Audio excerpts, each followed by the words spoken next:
Сәлем достар. Бүгін түрмеден келген қыз атты әңгіменің 3-ші бөлімі жариялануда. Сондықтан каналға тіркеліп лайк басып пікір қалдырып кетіңіздер. Сонымен көктем шыға бұл жігіт қылқылдап келіп үйленемізге басты. Осылай жүре береміз бе, жасымыз кетіп барады, үйленіп үй болайық дейді қипақтап. Жоқ, әлі ерте, тағы да біршама жүре тұрайықшы деп мен кері тартамын. Тартпай ше, анау 5 жігіттен көрген қорлығым бір басыма жетерліктей еді. Бұл болса сондайды меңзейді, яғни төсекке тартқысы келеді. Оған менің ынтам жоқ, анандай сұмдық басымнан өткен соң төсек дегеннен өлердей қорқып қалғанмын. Тіпті жігіт көрсем желдей есіп қашатын болғанмын. Айтқандай, сотта мен өзімнің зорлық көргенімді дәлелдеп баққаным бар, бірақ бірдей жігіт өліп 2 бала ауыр дене жарақатын алған соң бәрібір жыл кесті. Сондағы айыптаушының сөзі: неге пышақ сұқтың, неге сотқа арызданбадың, неге полиция шақырмадың, неге қаштың дегендей сұрақтары болды. Біздің адвокат бұл қыз өзін өзі қорғады дегенге анау коллеганы жатқан жерінде бауыздаған. Бұл әдейі жасалған деп мемлекеттаушы жақ аса ауырайды. Сонымен әрі-бері 3 айлық тартыстан кейін мен бейбақ 5 жылда арқалап кетіп отырдым. Жалпы менің әкем де мына маған жыл кескенін қалағанын соңынан естіттім. Өйткені сотталмай қалсам анау жігіттердің туысқандары аңдып жүріп жазым қылар деп қорыққан екен. Ал енді түрмеде көргенім бір бөлек. Ол енді сұмдық, ол жерде болған жағдай адам сенгісіз сорақы да қитыр қояды. Себебі уақытша тергеу изоляторында 3 ай жатып соттың үкімі шыққаннан кейін мені әйел қыздар колониясына этапқа жіберді. Сөйтіп қиырдағы алыс бір аудан шетіндегі түрмеге барып түстім. Сол күні моншадан шығып киіп ауыстыруға барсам, қарлығаш атты орта жастардағы бір келіншек күтіп отыр екен. Дегеннен статья сұрап шүйіркелесе кетті. Қысқасы, мен сорлы осы келіншектің әрі жігіті, әрі қызы болдым. Бұл осы түрмеде 9 жылдан бері отырған аса ауыр қылмыс жасаған зегет.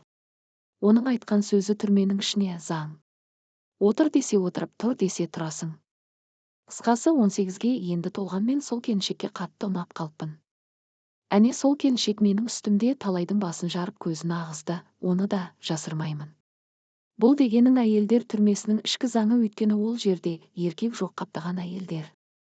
Бірақ бірін-бірі бай қатын қып жекеменшіктеп иелеп алғандар. Күштінің көті диірмен тартады деген осы екен. Сонымен мына жігітпен арамыз жақындап мен оған үйрене бастадым. Бір күні аяқ асты ол менің жұмысыма келді. Екеуміз әңгіме айтып шай ішіп отырмыз. Мен сенен бірдеңе сұрасам бола ма дейді. Сұрай ғой деп бетіне қарадым. Ендеше ренжімеші жаным, сен осы жігітпен жатып көргенсің ба, әлде пәк қызсың ба дейді. Мұны естігенде айтарымды білмей сол жерде ішіп отырған шайыма қақалдым да қалдым. Ол болса төмен қарап жауап күтіп отырды. Енді не айтсам екен деп біраз ойландым. Сонда менен нақты жауап ала алмаған жігітім: болғансың ғой, айта берсейші, оның несін жасырасың жаным дейді күлімдей қарап. Не десем екен Анау құрбым айтпа деп қойған бұл соның ағасы. Мүмкін бар, сұмдықты айтқаным дұрыс та шығар. Әлде айтпағаным дұрыс па екен? Сен ештеңеге алаңдама жаным, тек шындықты айт. Егер қыз болсаң қызбын де, қыз болмасаң қыз емеспін де.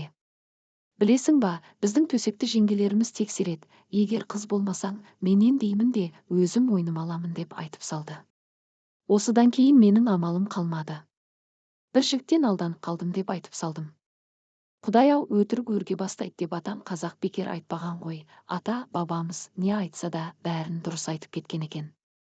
Ал айтпасқа мен сорлының амалым да жоқ еді, өйткені түрмеде әлгі келіншектің әйелі болдым ғой. Әрине жақсы көргенімнен емес, қорыққанымнан болдым. Қазіргі заманда әнебір жасанды бәле бар, ондай нәрсеңіз түрме ішінде жетеді, размеріне қарап түрінен бар дейін. Онан басқа жолы да жоқ, ол жерде күзетшілерден басқа еркек атаулыны емге таппайсың. Тапқаны да оларға жақындамайды. Олар жоламайды. Сондағы зектердің басым бөлігі наркотикпен ұсталып сотталғандар. Онан көбісі инеге отырған кәнігі игла наркошалар, сонда олармен жатып күзетшінің басы екеу емес қой. Қысқасы, бұл менің қыз еместігімді біліп алған соң, онан сайын қылқылдап бастады. Сондағысы төсектес болайық дейді. Мен бейбақ онысына да көндім. Қайтейін, келісім бермесем қипақтап қояр емес, дегеніне көнбесем тастап кететіндей көрінетін. Жасым келіп қалғанда мен бұл жігіттен айырылғым келмеді. Оның үстіне жүрегімнің түріне жатқызып алғанмын, жақсы көремін, ұнатамын.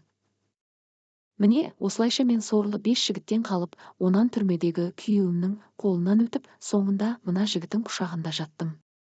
Сонда бір жағынан қарағанда айырмашылық жоқта сияқты. Жасандысы не табиғиы, не бәрібір екен ғой деймін. Тек анау әйел, мынау еркек, айырмасы сол ғана. Сөйтіп жүргенде көктем бітіп жаз басталды. Бір қызығы, менің құшағыма түнеген күннен бастап жігітім сап тиылды. Бұрынғыдай қашан үйленеміз дегенді қойды, тіпті мүлде қойды. Мамам ауырып жағдайымыз болмай кетті дейді мүләйімсіп. Сауығып кетсінші деп қолына тиын тебен ұстатамын. Онан құшағыма басып жұбатқан боламын.